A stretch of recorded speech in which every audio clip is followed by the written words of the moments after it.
Друзья, иногда в жизни мы бываем расстроены. Мы молимся, освящаемся, простираемся перед Богом. Наша душа просто повержена в прах. Настолько мы подавлены. И нет ничего, что может нас возвысить, есть. Но мы не обращаем внимания на то, что в Святой Библии есть 30 с лишним тысяч стихов, и в каждом из них, в подавляющем большинстве, есть указание, чтобы помочь нам. Псалмопевец, написавший Псалом 118, стих 25, сказал так: «Душа моя повержена в прах». Она валялась там, была втоптана. Она упала на самый низкий уровень и не могла подняться. Но он кое о чем вспомнил и помолился: «Оживи меня по слову Твоему». Обратитесь к Библии, брат мой, взыщите это слово, и вы подниметесь и станете благословением во имя Иисуса из Назарета. Теперь позвольте мне помолиться за вас, но сначала посмотрите это свидетельство. Бог исцелил меня. Что с вами было? У меня болело все, начиная с ног, заканчивая руками.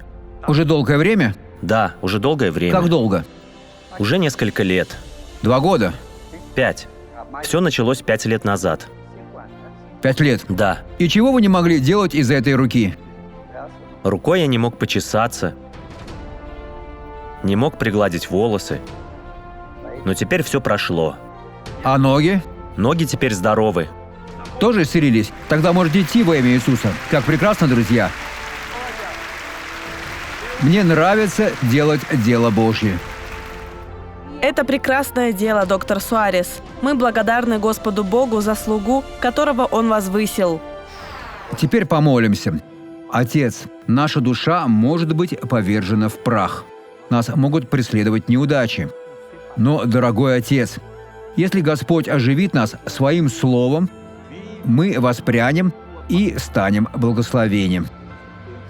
И я хочу, чтобы именно это произошло с этим человеком. Все зло в его жизни связано, и я приказываю ему: уходи, убирайся во имя Иисуса. А вы поднимите руки и скажите: благодарю, Иисус, я получил благословение. Хорошего дня.